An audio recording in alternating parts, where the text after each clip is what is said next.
Meu convidado a pensar o Brasil é o sociólogo e professor José Pastore. Professor, seja bem-vindo aqui ao Pensando o Brasil. Um grande prazer e uma honra.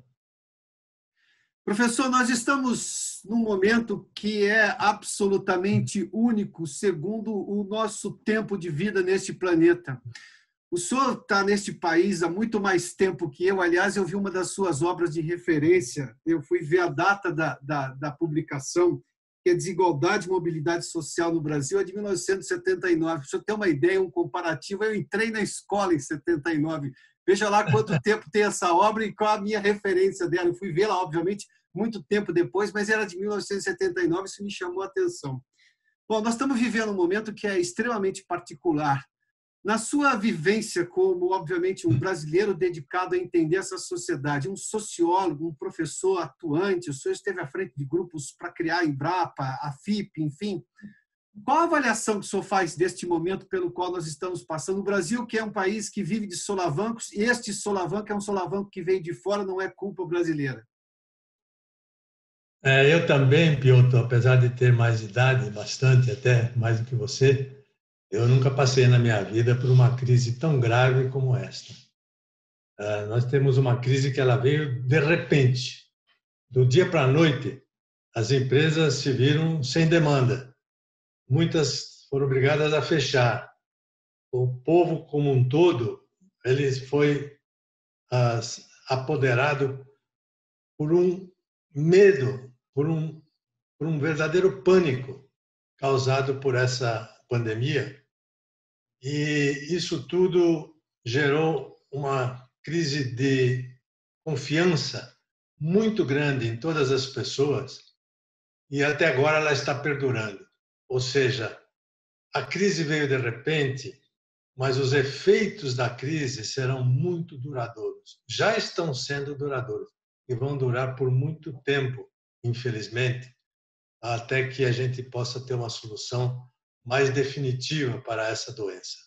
Então, realmente, é uma crise histórica e sem precedentes, com impactos fantásticos na vida econômica, em especial na área do trabalho, que é aquela a qual eu me dedico.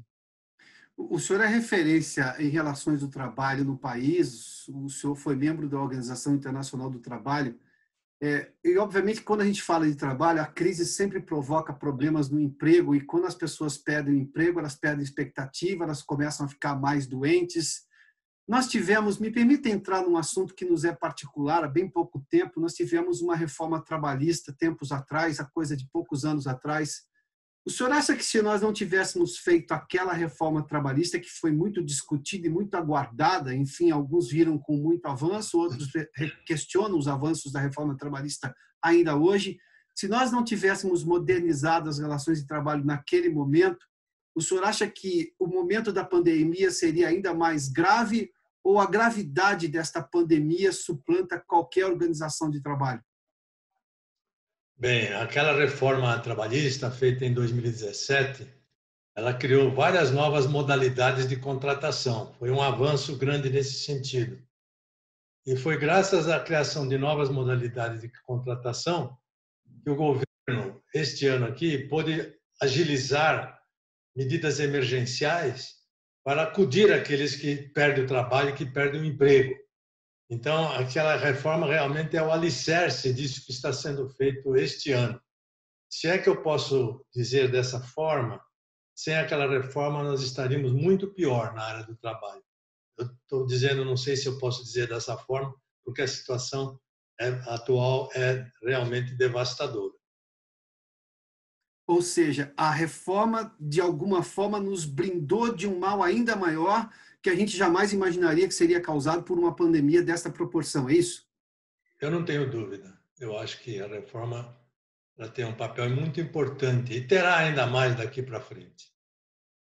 Bom, eu vou voltar à questão da sociedade brasileira, esse momento pelo qual nós estamos passando. O senhor fez menção aí que não viu nada na sua longa vida já nesse país. O senhor vê com preocupação, vou buscar a sua condição de sociólogo agora, de um intelectual. Nós vivemos talvez num momento único, mas também porque a gente tem, de novo, um país muito dividido, numa guerra intensa, talvez catapultado pelas redes sociais, o que parece que a guerra é um pouco maior. Mas, pelo que eu posso perceber da sua idade, o senhor já era adulto na fase de Juscelino Kubitschek no Brasil, né?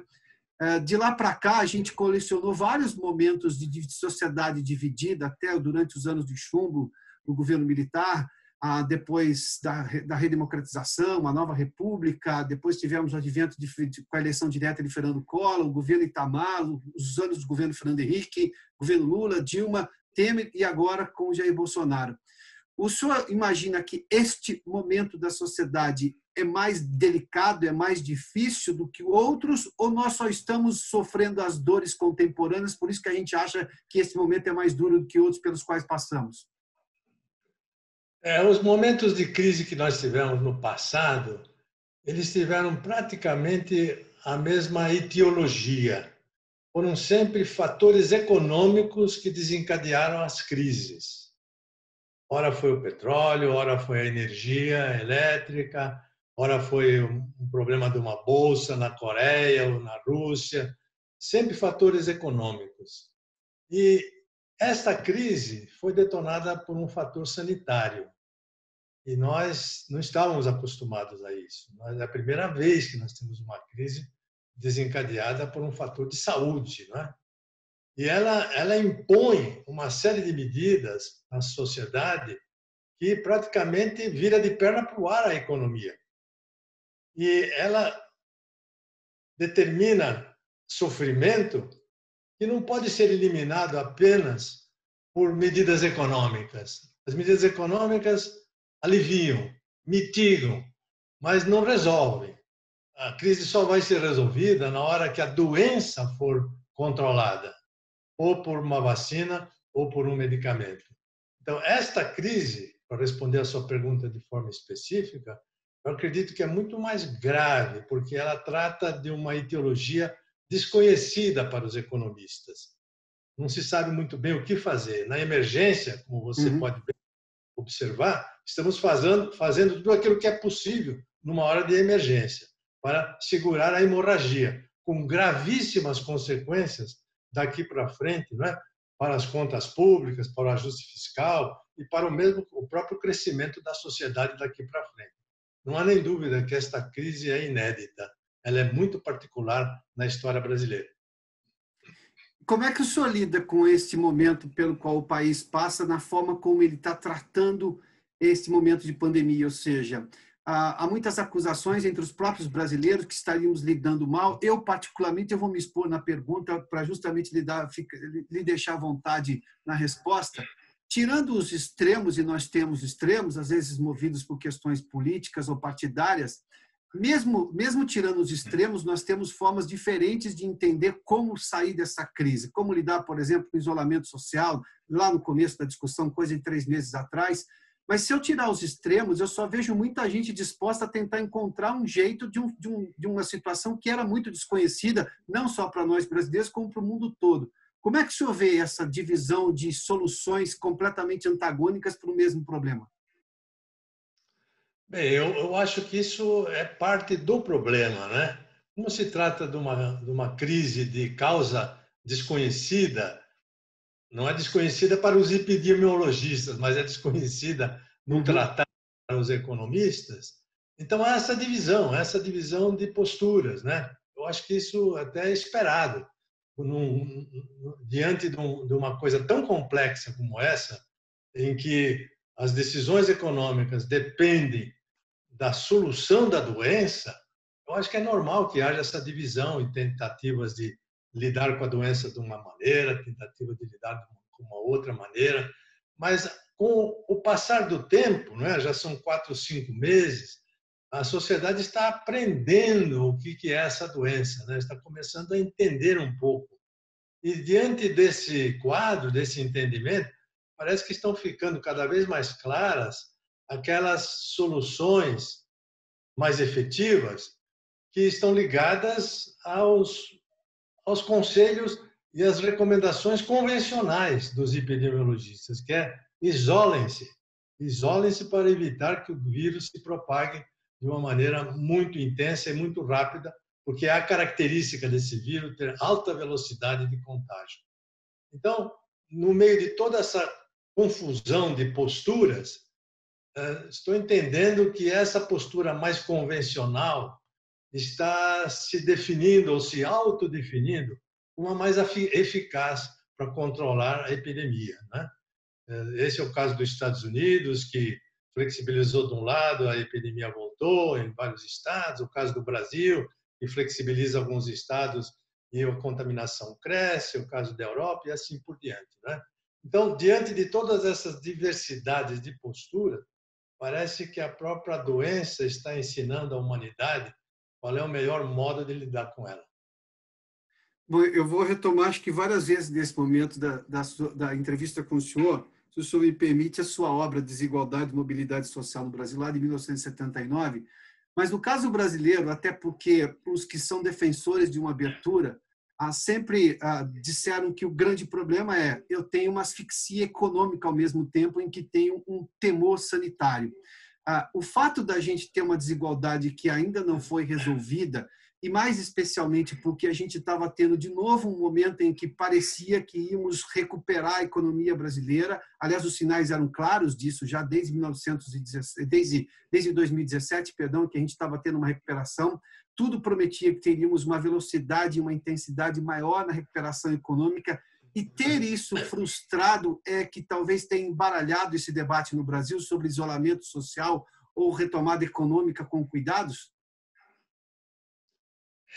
Quando a gente olha a economia com um olhar de sociólogo, se verifica o seguinte, que uma economia ela precisa de um mínimo de coesão social para poder funcionar adequadamente. Quando você exacerba demais as desigualdades, as diferenças, a pobreza extrema, isso compromete a coesão social. E, ao comprometer a coesão social, cria dificuldades ainda maiores para resolver qualquer tipo de crise. Eu acho que isso pode ocorrer como resultado desta pandemia que é o coronavírus. Porque é verdade que o vírus ele não discrimina quem é rico ou quem é pobre, mas está cada vez mais claro que ele ataca os pobres de uma maneira muito mais cruel do que os ricos, porque eles têm menos defesas, eles têm menos condições de se proteger do vírus. Ao aumentar essa desigualdade, é bem provável que nós vamos comprometer a coesão social. E comprometendo a coesão social, nós podemos ter desdobramentos muito desagradávees. Podemos ter muitos protestos, muitos movimentos sociais, muitas multidões e, quem sabe, até um início de uma convulsão social. Isso não é bom para a sociedade brasileira. E por que a gente diz isso? Porque está mais do que claro que os efeitos econômicos e sociais dessa pandemia vão durar muitos anos, não vai se resolver em meses.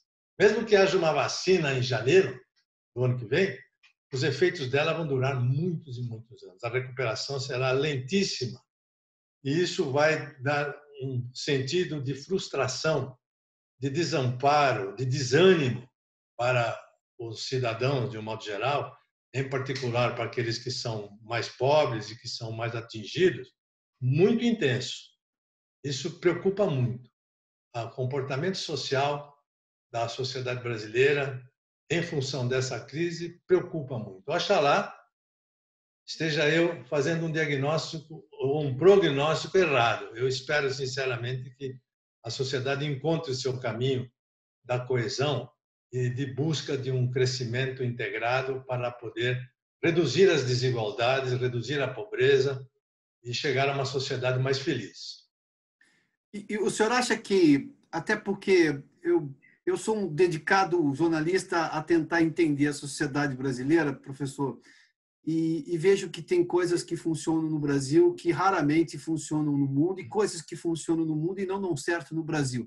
Às vezes as coisas aqui funcionam rapidamente, coisa que no mundo levaria 10, 15 anos, aqui você tem uma adaptação social, um desejo social de fazer certas coisas funcionarem. O senhor acha que a gente pode surpreender? Porque a gente vive com problemas de desigualdade social já faz muito tempo. A desigualdade social não é uma novidade para nós. Nosso incômodo em relação a isso também não é uma novidade, e isso já está há muito tempo.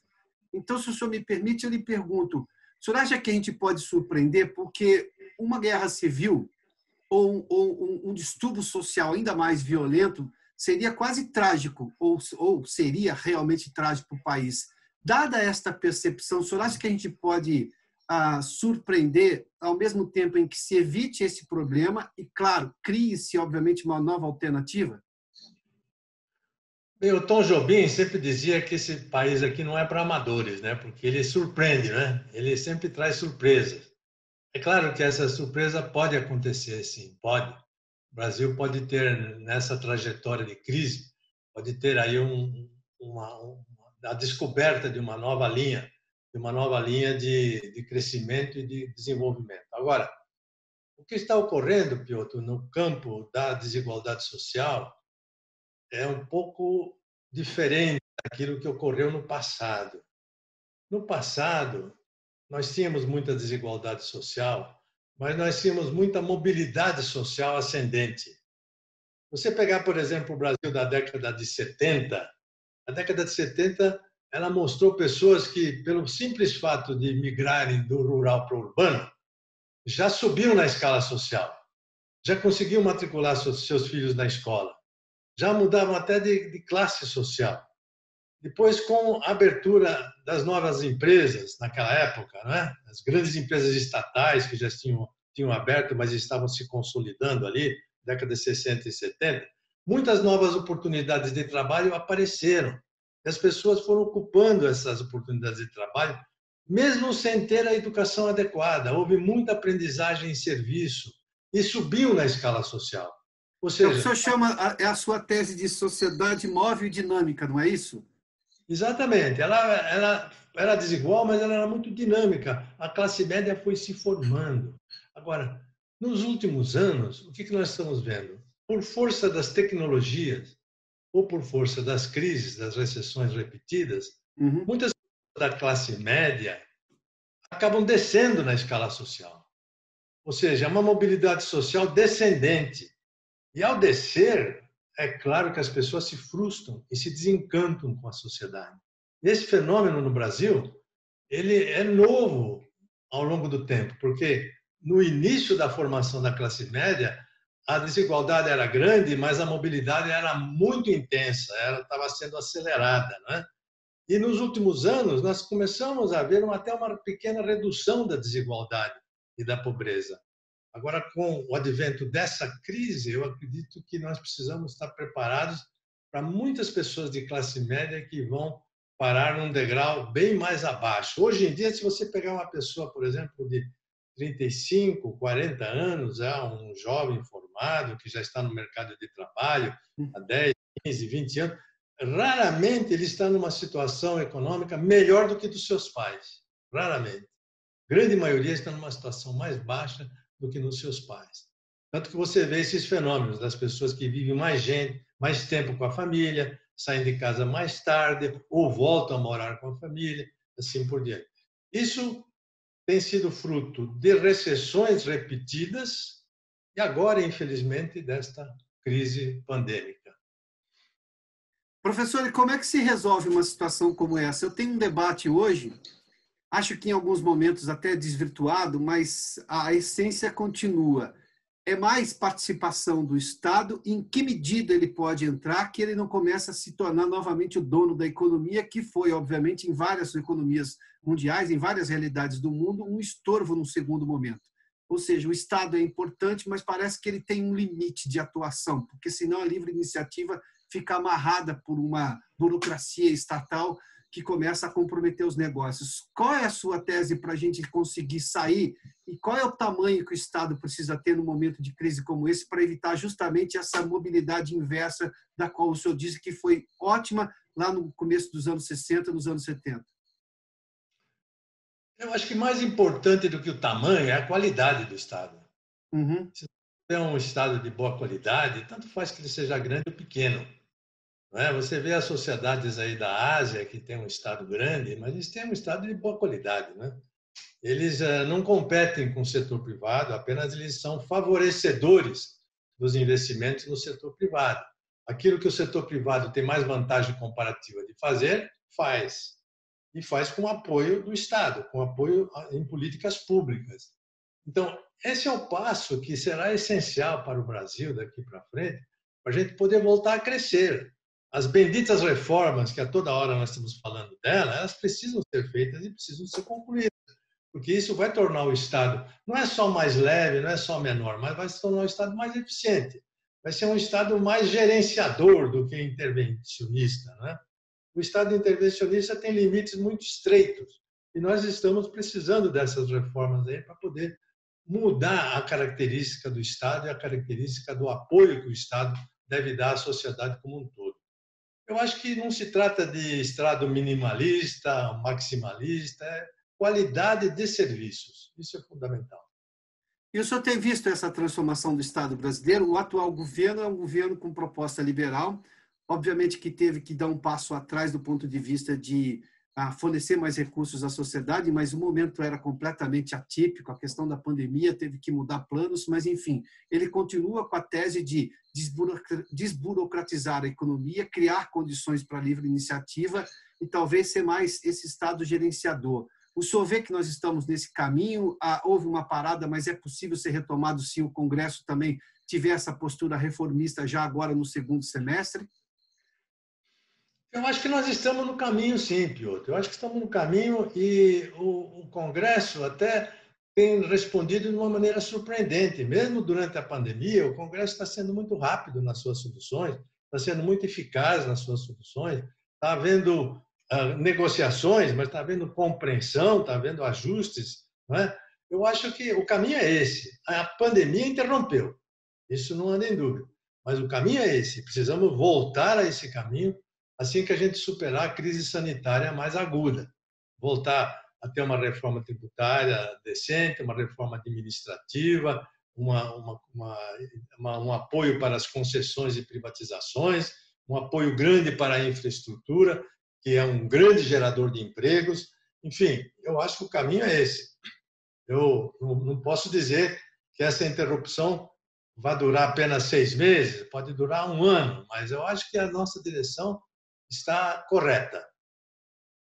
Professor, eu vou retomar a questão de como é que fica o emprego e o trabalho num momento como esse, porque nós tivemos, obviamente, perda de postos de trabalho, embora tenha havido uma atuação do governo para dar às empresas condições de manter trabalhadores, mas nós tivemos perda de trabalho, nós já tínhamos um desemprego alto no país, o que faz com que o poder de barganha do trabalhador na hora dele ser remunerado, na hora dele voltar à profissão, ao trabalho, seja menor.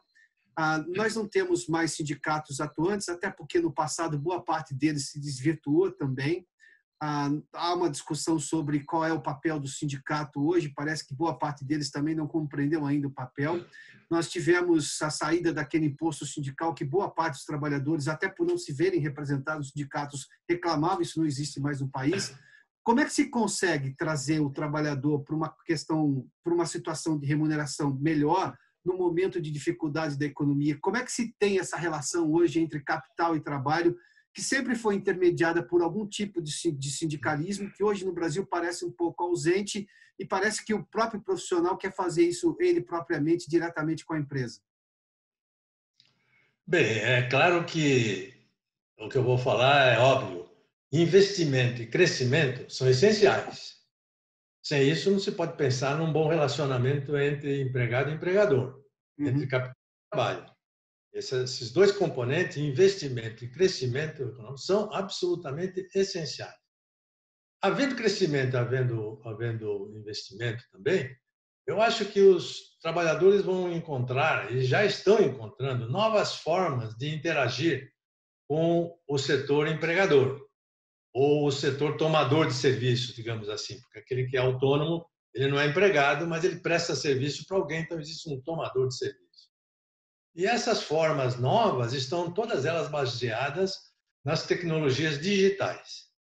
Você vê que no ano de 2018, sem nenhuma organização sindical, os caminhoneiros do Brasil pararam o país, pararam a economia através do WhatsApp.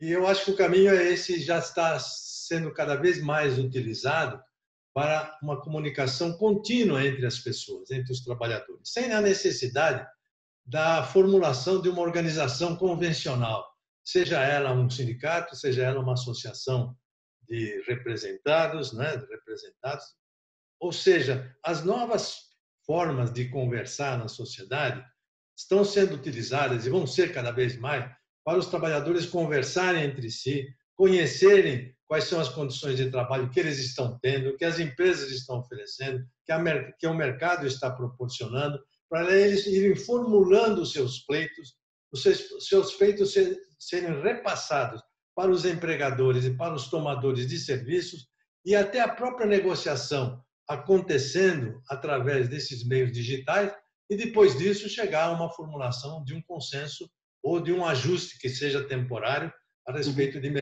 condições de trabalho. Mas volto ao meu ponto inicial, investimento e crescimento serão essenciais. Bom, então eu vou lhe fazer uma pergunta de algo que foi polêmico até outro dia, ainda é polêmico, mas essa polêmica foi um pouco resfriada dada a questão da pandemia. Como tudo, né? Tudo parece que ganhou um certo tempo para a gente poder pensar e por isso que vou usar esse momento para isso também. Esse tipo de trabalho por aplicativo, que pode ter sido a solução para muita gente, sobretudo agora na pandemia, ou seja, esses serviços de entrega em que contratam motoboys, o pessoal que faz inclusive por bicicleta, ou mesmo serviços de táxi como é o Uber, enfim, muita gente questiona que isso seria um tipo de precarização do trabalho, muitos outros veem a oportunidade como fantástica, porque permitiu que muita gente tivesse renda. Eu digo que quem está desempregado, a primeira coisa que ele quer é a renda, ele não quer nada além de renda, porque é assim que ele começa a constituir alguma dignidade para, digamos, pedir alguma coisa a mais. Como é que o senhor vê esse tipo de trabalho por aplicativo, essas oportunidades de trabalho novas? Bem, essas oportunidades, também chamadas de modalidades atípicas de trabalho, né? Porque elas estão fora daquele vínculo empregatício convencional da CLT, essas formas atípicas, elas estão se tornando cada vez mais típicas. É claro que a gente precisa ir com cuidado aqui. O emprego convencional, ele ainda é predominante. Ele é o que congrega a maior parte da força de trabalho. E vai continuar assim por 8, 10, 15, 20 anos, vai continuar assim. Há muitos trabalhos que precisam ser feitos através de relações estáveis, contratos indeterminados, contínuos, mas essa modalidade nova de trabalho através de aplicativos está crescendo numa velocidade muito grande. Na Europa você já tem aí 15, 18% de profissionais trabalhando dessa maneira. Nos Estados Unidos, aqui no Brasil estamos indo mais ou menos para o mesmo caminho. E por serem modalidades novas, você vai encontrar nelas tanto o trabalho precário quanto o trabalho promissor. Há de todos os tipos nessas modalidades de trabalho aplicativo, né? Há pessoas que estão, que na verdade estão realizadas, porque o sonho de consumo delas era trabalhar com independência. E o trabalho aplicativo permite trabalhar com independência e com liberdade. Outras não, outras estão fazendo esse trabalho por força das circunstâncias. Jamais gostariam de sair de um emprego regular, ainda que tenham um salário mais baixo, preferem um emprego regular do que um trabalho incerto de um aplicativo. Então, não é novidade a gente dizer que trabalho aplicativo tem trabalho precário. Trabalho precário existe até no próprio trabalho garantido pela CLT, há trabalho precário. Por exemplo, você mesmo conhece vários médicos que trabalham em 2, 3 hospitais ao mesmo tempo. Todos eles em carteira. Que é uma maior precariedade do que essa, o sujeito trabalhar 16, 18 horas por dia, é um trabalho precário numa situação formal legalizada, né? Agora, eu acho que com o próprio crescimento do trabalho por aplicativo e com essa generalização da digitalização, não é? Que caracteriza o trabalho por aplicativo, essa é uma categoria de profissionais que vai ter ainda mais acesso e mais facilidade de fazer pressões por meios digitais. Então, você vai ver que aquilo que os caminhoneiros fizeram há alguns anos atrás, provavelmente vai ser o predominante nesse tipo de trabalho. E já há muitas coisas acontecendo dessa maneira. Por exemplo, você tem nos Estados Unidos, há pouco tempo, foi deflagrada uma greve de professores através da WhatsApp. Foi organizada uma sociedade de personal trainers, que são todos por aplicativo, todos autônomos por WhatsApp. E assim por diante. Eu estou me referindo ao WhatsApp, mas existem outras formas de redes sociais que eles também utilizam. Então, eu acho que este é um momento que nós estamos no começo dessa nova modalidade de trabalho, e por força da própria interação entre os prestadores e os tomadores de serviço, as situações tenderão a se normalizar e a melhorar daqui para frente. Professor José Pastore, muito obrigado pela gentileza de se juntar a nós aqui no Pensando no Brasil, pela gentileza de nos atender aqui. Muito obrigado uma vez mais pela entrevista, hein? Obrigado, muito atencioso você sempre foi comigo, e perguntas inteligentíssimas. Parabéns. Muito obrigado pela gentileza, professor. Saúde, hein? Saúde, obrigado. Até mais.